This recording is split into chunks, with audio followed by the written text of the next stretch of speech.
இந்த இஸ்லாம் எவ்வளவு ஈஸியா நமக்கு கிடைச்சிருச்சுல. நம்ம பேரண்ட்ஸ் இஸ்லாமியர்களா இருந்தாங்க, அதனால நமக்கு இஸ்லாம் கிடைச்சது. குரான் கிதாப் நம்ம கிட்ட இருக்கு, படிச்சு அதுல இருந்து தெளிவு பெற முடியும். இன்னும் எவ்வளவோ இஸ்லாமிக் ஸ்காலர்ஸ் உடைய வீடியோஸ் ரொம்ப ஈஸியாவே அவைலபிளா இருக்கு, அதை பத்தி இஸ்லாம் தெரிஞ்சுக்க முடியும். ஆனா இந்த இஸ்லாம் வந்த போது எப்படி இருந்தது, நபி ஸல்லல்லாஹு அலைஹி வஸல்லம் இஸ்லாம் வந்த முறையும் அப்போ சஹாபாக்களுடைய நிலையும் எப்படி இருந்தது, எவ்வளவு கஷ்டப்பட்டு இந்த இஸ்லாத்தை உலக மக்களுக்காக கொடுத்தாங்க. அதுவும் முக்கியமா முஹம்மது நபி ஸல்லல்லாஹு அலைஹி வஸல்லம். ஹாரிஸ் இப்னு ஹிஷாம் நபி ஸல்லல்லாஹு அலைஹி வஸல்லம் கேக்குறாங்க, யா நபியே உங்களுக்கு வஹி எப்படி வரும் அப்படின்னு. அப்போ நபி ஸல்லல்லாஹு அலைஹி வஸல்லம் சொல்றாங்க, ஒரு பெரிய மணியோசை கேட்கிற மாதிரி எனக்கு ஹதீஸ் வரும், அப்போ நான் அதை உடனே மனனம் செய்வேன், இது எனக்கு ரொம்ப கஷ்டமானதாக இருக்கும் அப்படின்னு சொல்றாங்க.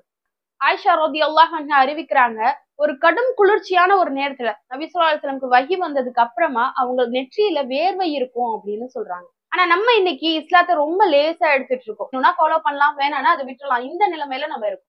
ஆனா அது சாதாரண முறையில நம்ம